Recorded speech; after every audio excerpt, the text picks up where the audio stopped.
బిడ్డలారా, నీ తల్లి చెప్పు బోధ త్రోసివేయొద్దు.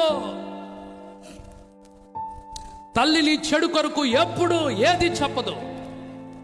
నీ చెడును తల్లి అన్నడు కోరుకోదు.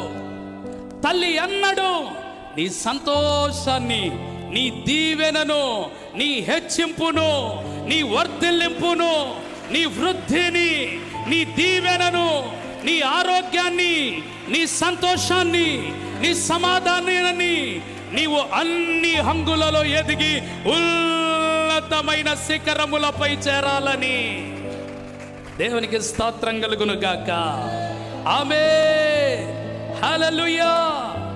అందుకొరకే నా ప్రభు అంటున్నాడు సొలొమోను ద్వారా, నా కుమారుడా, నా కుమార్తెలారా, నీ తల్లి బోధను నువ్వు త్రోసివేస్తున్నావేమో. నంబర్ 1, బోధ అనేది చాలా ప్రాముఖ్యమైనది. బోధ అనేది మనిషి జీవితాన్ని కట్టేది. బోధ అనేది చెడు నుండి తొలగించేది. బోధ అనేది నిన్ను నిలవబెట్టేది. బోధ అనేది తడబడుతున్నటువంటి నీ అడుగులను సరిచేయగలిగినది బోధయే.